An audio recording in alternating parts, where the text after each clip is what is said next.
Hello friends, मेरा नाम है विलियम और स्वागत है आप सभी का शिक्षालय स्टडी सर्कल में। दोस्तों, आज हम शुरू करने वाले हैं fall in love with English series, जिसका आज डे 1 होगा। ये साथ में डे 1 है और साथ में इंट्रोडक्शन है, जिसमें हम ये सीखेंगे कि किन चीज़ों में हमारा बढ़िया पकड़ हो, जिससे हमारा विश्वास जगे, भरोसा जगे कि हम इंग्लिश सीख सकते हैं।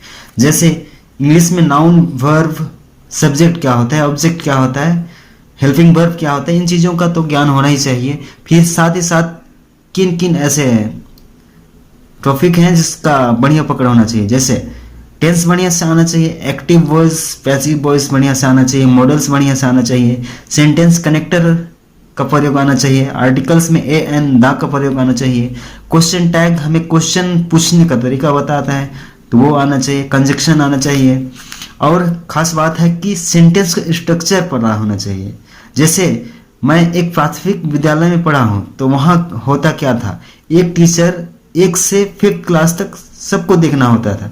तो टीचर क्या करती थी, वो इंग्लिश का ट्रांसलेशन मुझको देती थी। जैसे दिस इज ए बैग, तो मैं इसका अलग से, एक मेरे पास छोटा पॉकेट डिक्शनरी था, तो इसका अलग से, इसका अलग से, फिर इसका, मतलब दिस का, इज का, ए का, बैग का मीनिंग, बैग का तो मीनिंग बैग ही होगा वैसे, तो सारा का मीनिंग पॉकेट डिक्शनरी से ढूंढ लेता था, फिर उसको ऐसे लिख लेता था। फिर हिंदी का स्ट्रक्चर, हिंदी का भी ग्रामर मुझको नहीं नसीब हुआ था, 1 से लेके 5th क्लास तक नसीब ही नहीं हुआ। हम 6ठा क्लास में पहली बार ग्रामर पढ़े हैं।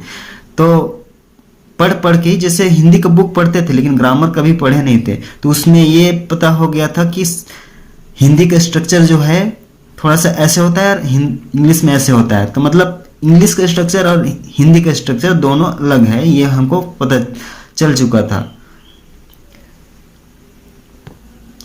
और किसी भी चीज को बढ़िया से सीखने का एक ही उपाय है कि उसे ऑब्जर्व किया जाए कि हो क्या रहा है, उनके बीच चल क्या रहा है। और इस सीरीज का नाम fall in love with English इसलिए रखा गया कि आपको धीरे धीरे इंग्लिश समझ आने लगेगा और उसमें आपको थोड़ा लगेगा कि हाँ आप सीख सकते हैं, लगेगा तब तो दिल लगेगा ना, इसलिए fall in love with English series का नाम रखा गया है। तो फिर आगे हम देखते हैं, शुरू करते हैं। आज हम शुरू करने वाले हैं present tense.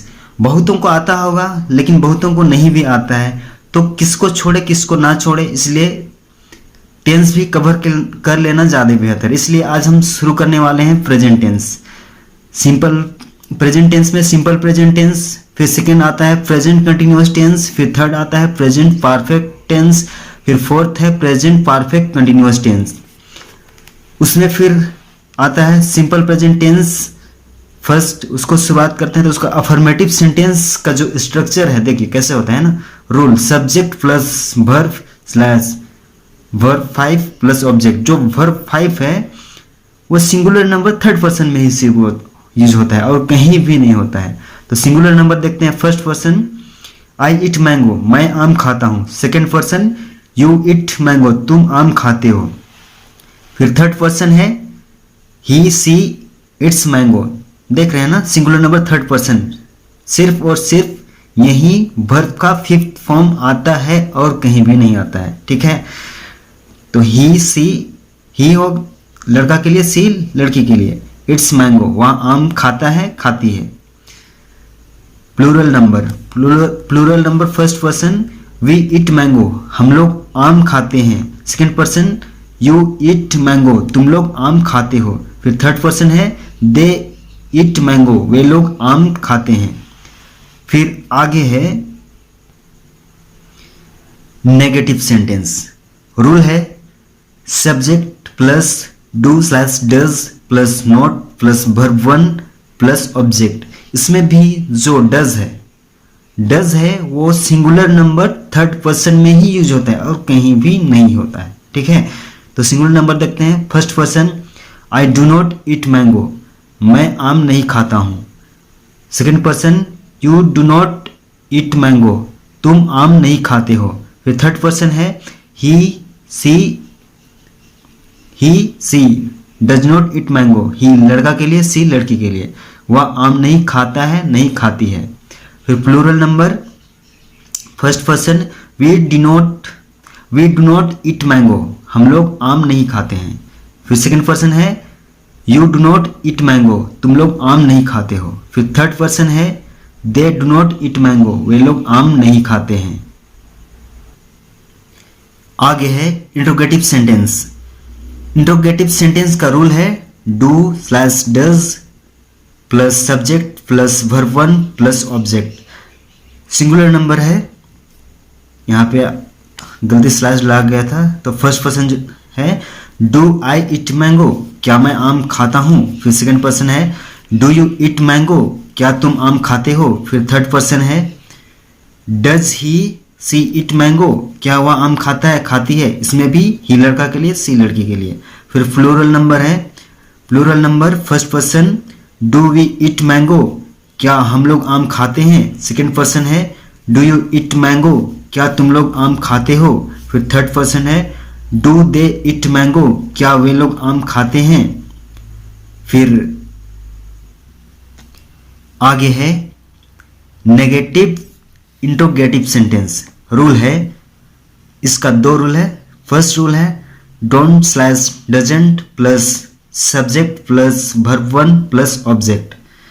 Do slash does plus subject plus not plus verb one plus object. आप यहाँ डू नॉट का शॉर्ट फॉर्म डोंट यूज कर रहे हैं, डज नॉट का शॉर्ट फॉर्म डजंट। आपको जैसा सुविधा हो आप बोलने में इस स्ट्रक्चर का भी प्रयोग कर सकते हैं, इस स्ट्रक्चर का भी प्रयोग कर सकते हैं।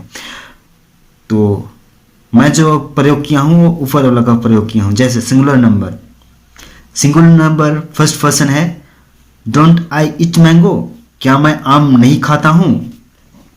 फिर सेकंड पर्सन है डोंट यू ईट मैंगो, क्या तुम आम नहीं खाते हो।